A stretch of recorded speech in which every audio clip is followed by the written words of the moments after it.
Even if the doctor can provide some healing today to you, Na kahit ba ang mga doktor, binibigay nila kanyang serbisyo, mga gamot, one day you will still die. And after we die, at pagkatapos nating mamamatay, we will find out something is very important.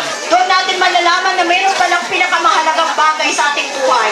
We will find out that our spiritual life is more important than our Doon physical natin life. malaman na importante pala yung connection natin sa Diyos. Because after this physical life will be over, Kapag tayo namatay na, there is an eternal life that will begin.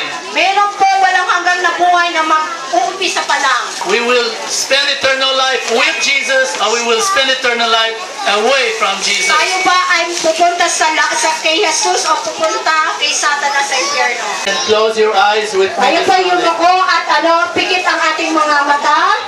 Jesus loves you this morning. Mahal ka ni Jesus sa umagang ito. Please forgive all of my sins. Napatawarin mo ang aking mga kasalanan. Make me a new person. Gawin mo akong bagong nilalang. That all those who are sick and need a doctor today At lahat ng may karamdaman at nangangailangan ng kagalingan sa araw na ito, will receive your divine healing. ay mangyayari ang iyong kalooban na sila'y pagalingin.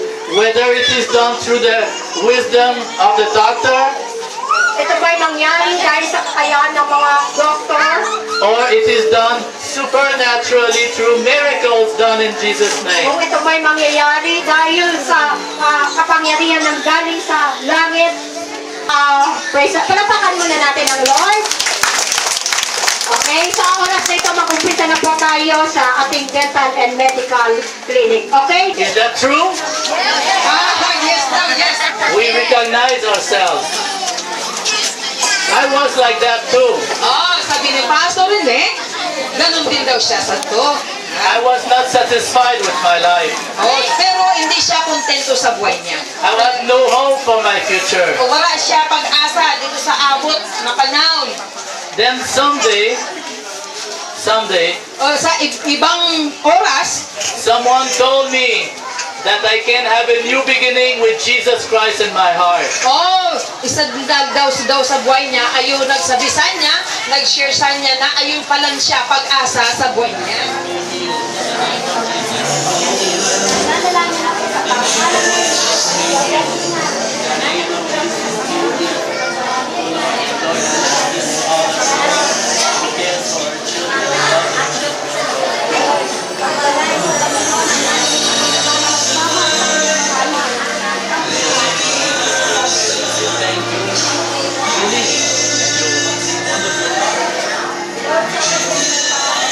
No doctors could cure her.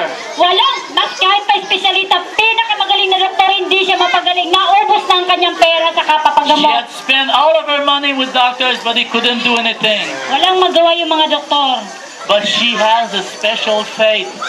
Subalit meron lamang pong isa siyang special na pananampalataya sa puso niya. She knew Jesus can do something for me. Alam niyang si Jesus Christ ay may magagawa sa buhay niya. We will ask Jesus to do something together.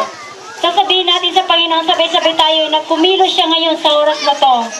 Believe with all of your heart, Maniwala kayo ng buong puso ninyo. and God will touch you like you never experienced before.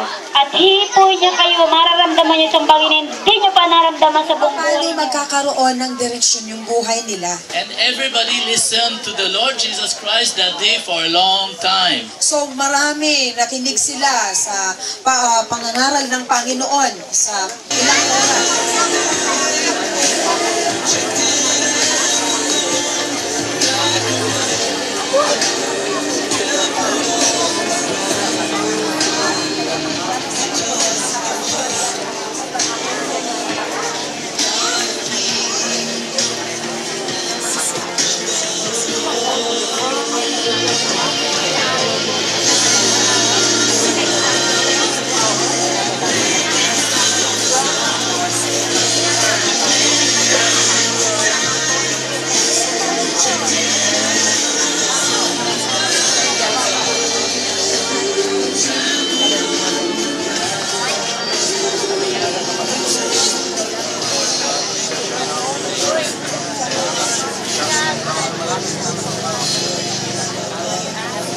Graças a Deus.